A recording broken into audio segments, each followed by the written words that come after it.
I started That's My Name just because I was interested in having conversations about names. But then what really came through was this theme of inclusion and belonging and identity. I remember that a girl I used to work with used to say, anything's possible when you sound Caucasian on the phone. Your name can carry that much weight that people just disregard you. Your gender, where you live, your name, your photo have nothing to do with the work that you're going to develop. We all have to play a part in like the progress of society and being involved in that kind of positive movement.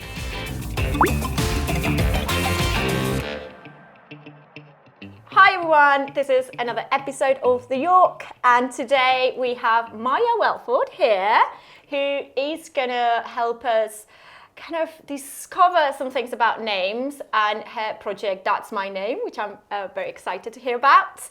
And as you know, before we get into the deep, we are gonna, C's gonna introduce herself a bit better. So Maya, give me your name and pronouns, your age, if you're comfortable with that, your where you're from and where you live, one interesting fact about you, as I think about it carefully, and how many languages you speak, so you know the audience can know a little bit more about you if they don't know about you. Already. Sounds good, and thanks so much for having me. I know, thank you for coming. It's really exciting. So yeah, I'm Maya September Welford. I'm 27. My pronouns are she, her. I'm from East London, so it's really nice that we're recording where London. I was born. So it's lovely, and I'm still living here today. One fun fact about me, kind of linked to the point about being born. I was born at home, so I know a lot of people are like born in hospitals, right? I was literally just born in a flat at home. So you're East London as it can be. Yeah, I was born like on Columbia Road, like the flowers. Yeah, exactly. When people know because they just go there for the flower market. But yeah, that's my fun fact. Amazing. No, that's super cool. Were you born there just out of choice, or? Yeah, so out of choice. So my mum had my older sister. And at a hospital, right. My mum's Japanese. Experience. Yeah, my mum's Japanese, but she had my sister here in England. But she was like the treatment was really not great. And how many languages do you speak? So I speak one and a bit. Right. So I speak English, obviously, but I can speak a bit of Japanese, but not as fluent as I wish I was. Right. Yeah. Were you more fluent before? Yeah, so growing up, I as like a 5-year-old, I could speak it fluently. But now it's funny, a lot of my language, my Japanese language is like very babyish. So I can be like, let's go shopping or let's play in the park. But I can't speak like corporate Japanese because I just didn't learn that as a 5-year-old. So it's kind of gone, but yeah. It's quite funny. Tremaine, one of my best friends and also a project manager at The Good Egg, she speaks like, as she says, 80-year-old Spanish, because she dated a Spanish guy for a long time. And she's always like, because obviously we chat in Spanish sometimes between the team, she's like, I can just like pick things up and reply like, yeah, we're going to the park, or cool, great, like things like that, which is quite funny. Any interesting on learning other languages? Any languages that kind of catch your attention? I think Arabic would be quite cool to learn. I studied 1 year of Arabic. Ah, yeah. Fact. I think it would be super difficult, but I think it would be a really cool language to learn. It's much easier than people think. Okay. Because Arabic it's just, the writing feels different. Yeah. But it is different from what we are like Westerns used to. But the actual grammar and I think that construction, in my opinion, is not as complicated as Spanish to start with. But yeah, no, amazing. That's cool. So we have a very East London person here with a hint of Japanese. Yes. I would put it that way. And what we're going to do now, so people can, again, know about you a bit more, and before we get into That's My Name, I'm going to give you 3 fireside questions. You can elaborate a bit on them, but they're super random. They are completely unrelated to what we're going to talk about. But I always like knowing opinions from people that, things that shock them. Yeah. I was like, what was this about? So my first question would be, Kim Kardashian, yes or no? So yes, I actually think that she's great. Like, I think she's iconic. She's very clever at what she does and how she's built her brand. She's definitely controversial, and she's definitely said some things recently that I don't necessarily agree with, like the piece around we all have the same 24 hours. Definitely didn't. Like Molly May. Yeah, definitely didn't agree with that. I think that was, yeah. But I do think she's an icon. Yeah. Good stuff. Yeah, I think I have mixed opinions. Like I really like Schemes, for example, for obvious reasons. But I still find her, controversial. I think is the right word. But yes, she's definitely iconic. Second one would be, as a very London bean, is London overrated? No. London is the best place, especially specifically East London. I agree with that. Best place in the world, I'm telling you. I agree with that. You know, as a Spanish person, that I'm from the north of Spain, but I lived in Madrid for years. I've gone through all these phases of like, I hate London, I love it. And now, you know, now that I obviously work for myself and I can be in two places, I end up missing London. Like, you end up missing like the hassle, I think. I feel like so many people just hate London. Like, I speak to so many people and they're like, it's lonely, it's so busy, but it's lonely and you can't meet anyone and everyone's rude. And I'm like, no, it's great. And all the food as well. The food here is just we're going to talk about food in my next question. So what's your favourite cuisine? So Japanese. French. Japanese food is the best. I feel like it's so versatile. You've got like the sushi, but you've got the noodles and teppanyaki. Exactly, and it's healthy. Like it's very like clean, healthy food, and it's just so good. Yeah. On that, you know, the Spanish women and Japanese women have the highest life expectancy in the world. It's exactly because of that. Yeah, it's always we'll be living a long time. Exactly. Japan and Spain are always fighting at the top because it's exactly what you said. Both cuisines are like either Mediterranean diet or Japanese diet are quite like fish based, a lot of like good fats, good healthy oils. Veg, but not excessive veg, not that many carbs, not like so much battering. Yeah. So not really like processed foods. Yeah. Even though I guess everything is getting globalized and now everyone eats avocado toast, whatever you are. Probably, in Japan and wherever you go. Amazing. So I think we know you a bit more now. So we're going to talk about names, and people will be like, well, how much you can talk about names? Well, a lot, apparently. So I think something I want to focus on as well is the heritage and the importance of names. And that's something that, of course, you know way more than me. It's so exciting for me because it's a topic that, if you've been following me, guys, for a while, I chat about a lot, like names, culture, heritage, the importance of getting them right or trying to get them right. So why don't you introduce yourself a bit more and what you do and what's led you to create That's My Name and what's the purpose behind it? Yeah, definitely. So I'm Maya, and I had this idea about, I knew I wanted to make a podcast. It was during the pandemic, during lockdown, and I was like, I want to make a podcast, but I was like, I don't want to just do it for the sake of doing it. So in a short space of time, I was just coincidentally having conversations with people about their names. So I was actually in London Fields, sitting with some friends. East London again. Sitting with some friends, and my friend Jamie was just randomly talking about his names, and he's got like 7 different names or something. I can't remember what they are, I just know him as Jamie.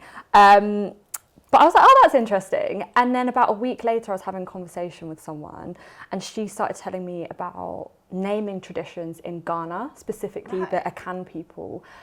They have this tradition where they name children based on the day of the week that they're born and their gender. So cool. So if you're born on like a Monday and you're a girl, you have a specific name. So it's like one of your names, Let's say that all females that are born in Ghana or in that part of Ghana, on Monday are all called, I'm just going to say a random name to say here, Mary. Yeah. It's not Mary, obviously, but just to say one name. Yeah, so people can like, it's interesting because then people can tell a bit more about like who you are. Right. Because like, I know that I was born on a Monday, but... I was born on a Saturday. But like, people wouldn't be able to know that just by looking at my name. So it's interesting. So I heard about that and I was like, I could do something with this. And then reflecting on cool. like my own experiences with my name, my full name. So my middle names are Mitsuko September. So Mitsuko is my Japanese grandma's name, and September is the month that I was born in. So really weird name that my parents gave me. Is it tradition in Japan to take names from your ancestors or like? You know, So I'm not your 100% family? sure, but not really. So my sister hasn't, but my sister took my English grandma's name. So it was just kind of a tradition that my parents made up, which is quite nice. And I think I'll probably pass that down to my future children. But that kind of inspired me. And then I was like, I can do something with this. Yeah. No, that's super cool.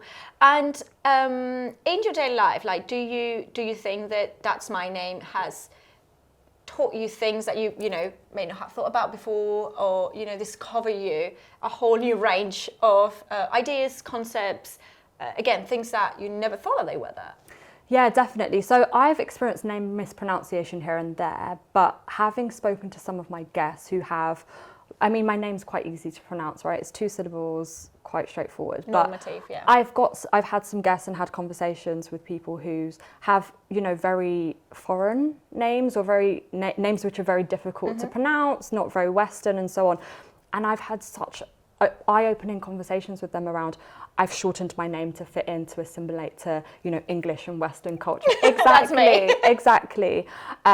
People choosing English names but they actually have like a South Korean name.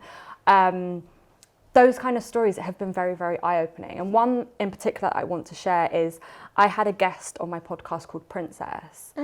And when you hear the name Princess, it might invoke particular kind of thoughts about what this person is like. And Princess wasn't getting any job interviews with the name Princess on her CV. It's only when she changed the name, so she changed it to Prin Adu, or Prin Adu. Her full name is Princess Adugamfi. She just shortened it and made it a bit ambiguous. Then she started getting interviews, then she started getting jobs. Right. And it for me, it was like, your name can carry that much weight that people will just disregard you. 100%. No, I've seen that in the same way, which is obviously not about the name, but in Spain we have this tradition, I would say, that in the CVs you need to put your photo. And you know, you just take it for granted. That it's just like, yeah, that's how you do it. CVs go with a photo.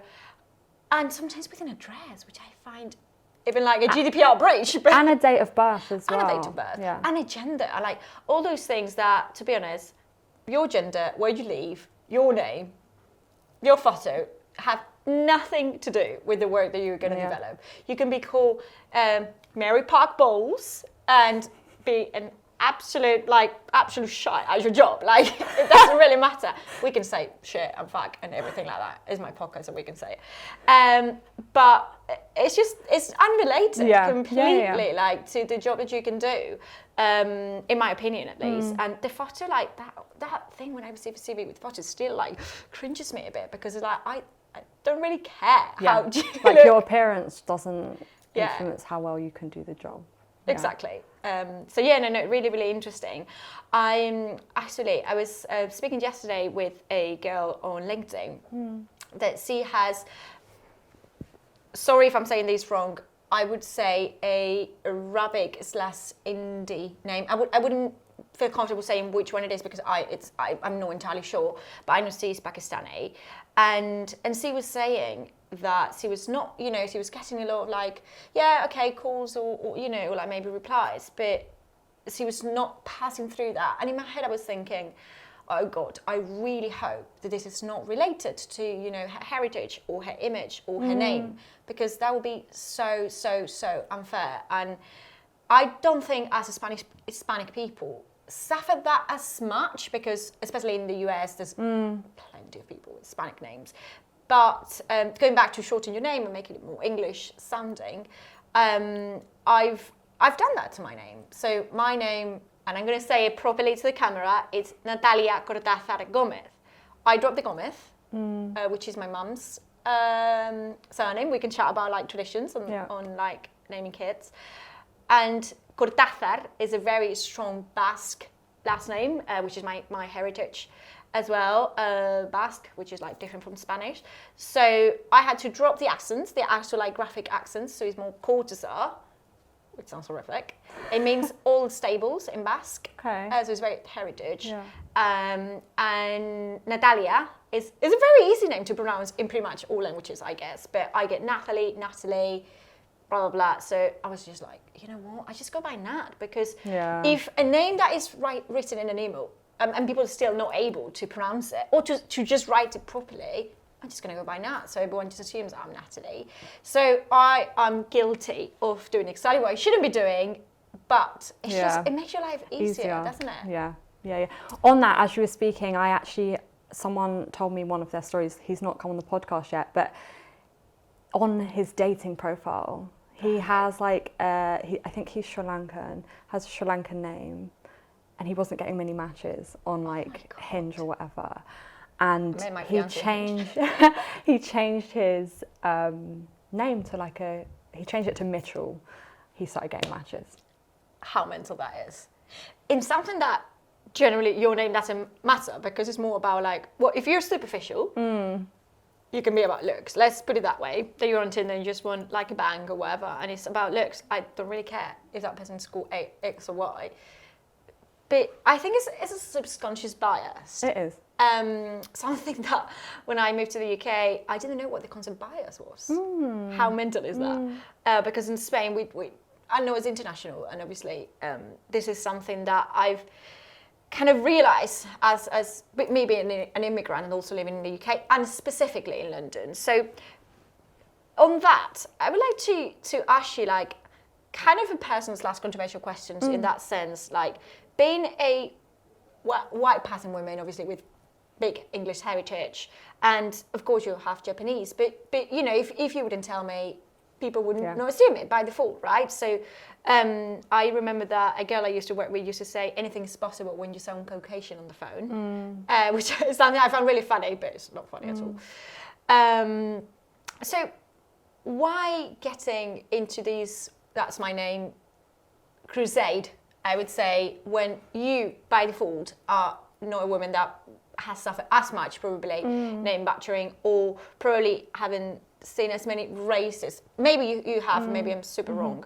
Why with that? Because it's something that I want to chat about, like how you don't need to be an oppressed person to be on the side of the oppressed person. This could be like names, heritage, culture, race, sexual orientation, etc., etc. So tell me more about that, because I'm very curious about it. Yeah, definitely. So for me, I started That's My Name just because I was interested in having conversations about names. Right.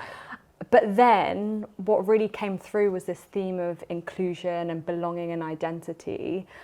And it made sense to me because these are areas that I'm so passionate about and so interested in. You're definitely right, like I do pass as white in so many different circumstances that I'm in. And it's interesting, I'd recommend this book called Mixed Other, I think by someone called Natalie Morris. And that's a really... Natalie, not Natalia. No, exactly. So that's really interesting because it shares different people who are mixed, their different stories. And I could really resonate with one of the stories because it was about this girl who's half white and half Asian. Right. And actually she passes as white in lots of different circumstances, whereas someone who's mixed, but they don't have white in their mix, can never pass as white. Right. So it's like these two people are both mixed, however their experiences in the world can be very, very different. So just wanted to drop that in there as something that's quite interesting and something that I've been reflecting on quite a lot recently. But in terms of the whole like allyship piece, I think that it's just so important you don't have to be part of a particular community to be able to advocate for them. And actually, I think what's really important is we all have to play a part in like the progress of society and being involved in that kind of positive movement. So and a lot of my guests recently are in the trans community, and I'm not trans, but I'm using my platform and creating space for my trans guests to share their stories about their names, about changing their names, about being dead named and having quite horrific experiences with their names and so on. I don't have to be part of that community, and I don't have had to directly have experienced that. However, I think it's really important to create those spaces for people to feel like they can share that with the world. And then I like to kind of create the platform to then raise awareness and educate other people. No, that's super cool, and I can really relate to what you're saying, because I think on that passing part of things, because as Spanish/Hispanic people experience something similar, I would say, because we consider whites for ourselves in Spain, like no one would ever like blink an eye. But when I moved to the UK, and you need to fill these like registration forms, as you say, white other, blah blah blah, you always white other, and I always feel that we are at that middle ground, that we are the Latinos, which again, super proud of being Latino, Hispanic, however you want to put me in a box, I don't care. But it's quite funny to see how we see each other. So in Spain, we see each other as like, oh yeah, we are like the crusade, like emperor, like all this kind of crap that some people still like, well, same in the UK. And then when you move abroad, you realize that you are part of the others, right? Yeah. Which for me is absolutely fine. I cannot be proud of being Hispanic/Latina. Like, I own it completely. But on that, I think with the names specifically, there's some kind of attributions that you would do it straight away to certain names. So for example, when I met my now fiancé on Hinge, he jokes about this, and of course it comes from a place of like just fun and nothing bad at all, but he said he's always like South American and Spanish woman. It's okay that you can have your type. It's not an issue unless you fetishize it a bit, which is something that I've discussed with him a little bit. Like, hey, as a joke, and you can have your type. There's not like a problem at all. But just make sure that this is not fetishization. I don't even know if I'm saying it right, but you know what I mean. Yeah. And he always says that when he saw on Hinge, he was about to delete Hinge, he was sick of it, blah, blah, blah. And he saw Natalia popping up. And he was like, oh, straight away, thought that Latina is going to be hot. Which, again, yesterday I was listening to these reels from a guy called Lamine Thior, who is a black Spanish man.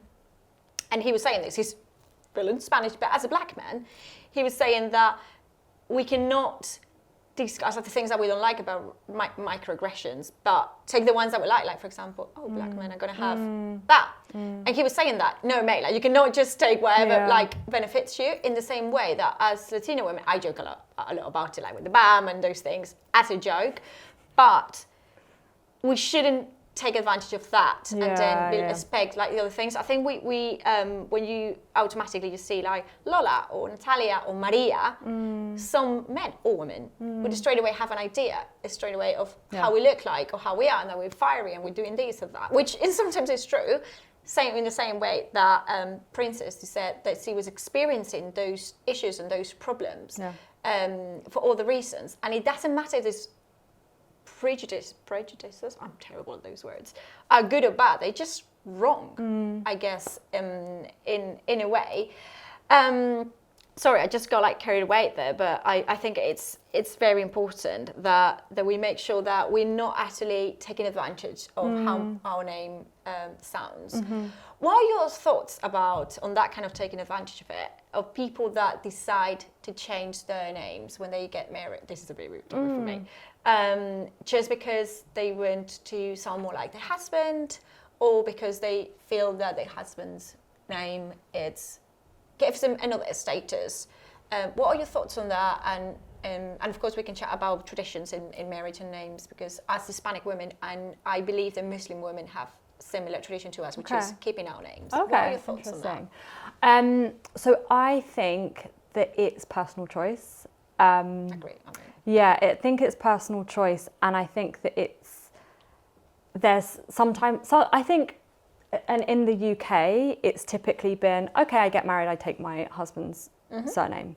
I change my surname and take my husband's surname. But I think that's changing. Hopefully. Yeah, I do think it is. So my friend got married in the summer and she kept her surname.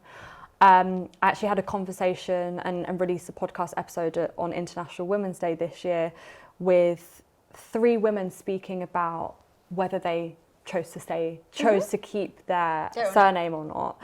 And some did, some didn't, some double-barreled it. I really think it's personal preference, but I do think that things are kind of changing. I think for me, I would like to keep my name because I think that your name is such a strong part of your identity. 100%. And it is kind of who makes you who you are in a way. And also like now with like the internet, your name, well, my name is on the internet. If I change my surname, then suddenly how people tie, you know, me Your to work. me. Exactly. You to you. Exactly. Yeah. Exactly. So for me personally, I wouldn't do it. I don't think, but it's a personal choice. Yeah. I agree with you. It's an absolute personal choice. I always say that as long as you are respecting others, you can do whatever you want within your freedom. But something that kind of doesn't sit right with me with this name changing situation is that it comes from a very misogynistic place. Yeah. And a very traditional place in which women back in the day, in the feudal times, were treated as property. Yeah. And they were passing from their father, Yes. or grandfather or brother, to the husband, Yeah. right? And let's not forget that women not that long ago weren't able to open a bank account. In many places, women are not able to open a bank account in 2022 without their husband's or father's signature. So for me, the problem is more about the reasons behind it than the actual name changing. If you want to, tomorrow, you want to change your name to Table, you do you, like, absolutely fine. But I think we need to acknowledge that that kind of marriage changing name comes from a place that it's just not right, and we should be fighting it. There's nothing wrong about it if you want to do it, or maybe take a name. I know that I can't remember who it was, but it was a trans activist that he was saying that he was getting married now, and they decided to just create a new last name for the couple, which I find super cool. So the problem is not having the same last name; it's just taking by default, my husband's name. Yeah, I think what's important is to have that awareness about it, and then it to be kind of a conscious and mindful decision rather than just like, oh, this is how it's done, so that's what I'm going to do. But then I think we could also argue that marriage as a whole is based on, you know, the traditions of passing ownership and owning your wife and so on. Agreed. So, yeah. I think that the name is like part of it, but then it's this whole kind of construct of getting married and so on. Yeah. No, agreed. In Spain, I obviously bias here, but I think it's really cool that in Spain you take both. We don't normally have middle names. You can. My dad is Miguel Angel, and my mum is Maria Elena. So Michael, Angel, Mary, Helen. Ish, if we were to do it in English, they were born in a dictatorship in Spain. Wow, so okay. Actually, you're gonna love this story. So in Spain during the dictatorship, you could not choose names. How mental this is! That were not saints' names. I feel like you need to come on my podcast and we need to discuss whenever you this. want me to whenever you want to invite me. So I found this hilarious. My great grandma was a Portuguese lady that was super strong. I mean, I love her, bless her, I never met her, but she apparently was a goat. And literally the best. And so one of my aunties was born, one of 12, because my mum is one of 12 siblings. Another story. And she went to register, right, one of my aunties, and they chose the name Sonia. And when they got to register in the dictatorship, Spain was under the dictatorship until 1975. She was like, okay, I want to register this girl as Sonia. And the guy at the register was like, no, it needs to go like within the Santoral, we call it, like the saint's name. So she was like, Maria del Carmen, like, very Spanish name. Yeah. So she got back home to my nan and was like, well, there's been an issue here. I could not call her Sonia. It has to be Maria del Carmen. So now my auntie Carmen is Carmen just because you could not even choose a name out of the saints' names. Wow. But anyway, going back to the names, we take both mum and dad's last names. And back in the day it was dad's then mum's, is how I have it. But now you can choose the order. I heard about that. Yeah. And it's super cool that if I'm not wrong, if the couple is not getting to an agreement, which would be mental if you are not able to get to an agreement on names because while you're married or together or having a baby, I think it would go by alphabetical order, which is a bit shit because you end up losing the ones that are at the bottom. But I mean, that's not happening very often. But now I could be Gomez Cortazar or Cortazar Gomez, and you choose it. And I find it so cool because you have both your parents' heritage. Yeah. I don't know, I think it's just really cool. Yeah, I like that. Going on heritage conversation about names, something I always bring up is how the Anglo-Saxon culture, the English Empire culture, Commonwealth culture, let's put it that way, just people take it as normal. That's their reality. So I want to know your thoughts about the acknowledgement or the knowledge that there is there about all the countries' tradition names, all the countries that, or all the cultural groups that are genomics, like the Muslim community, even though I say Muslim community is very, very reluctant, but you know what I mean, or the Hispanic community, or the Japanese culture. What are your thoughts on that? Have you discovered anything interesting? Have you been annoyed by how everyone thinks that the English is the norm?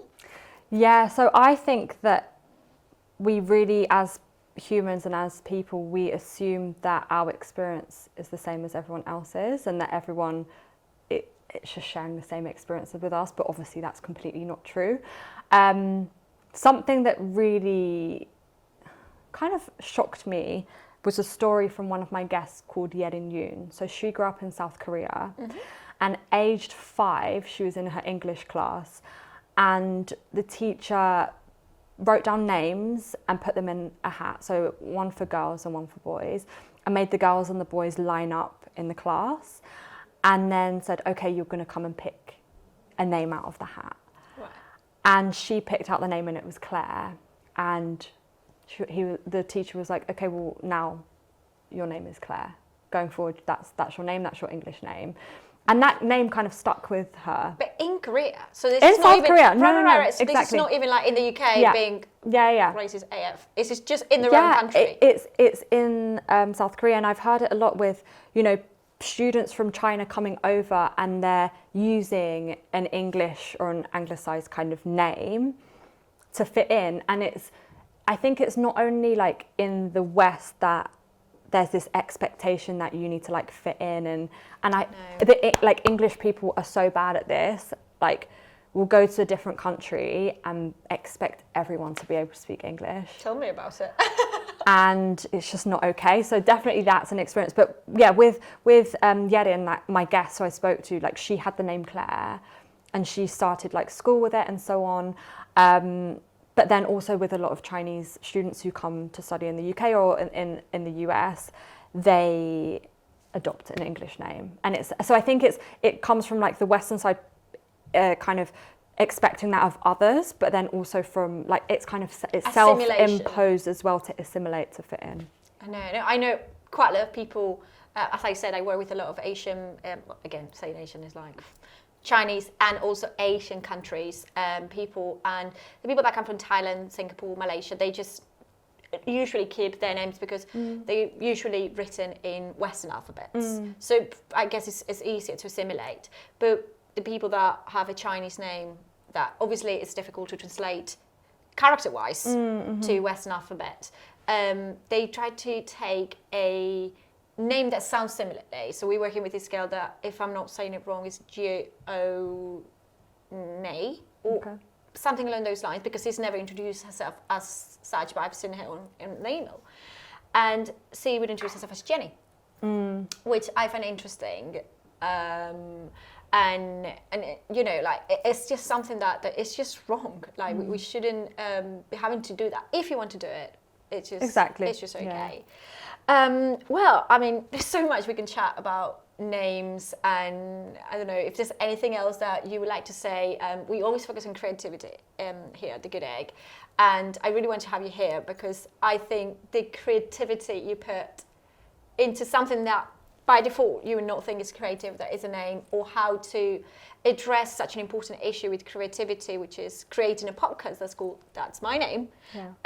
It's amazing. It's giving wings, we say, it's a very Spanish phrase, giving wings to a topic. It's amazing. I would love to go and chat more with you. Yes, come on my podcast, please. I love horror stories and good stories about names.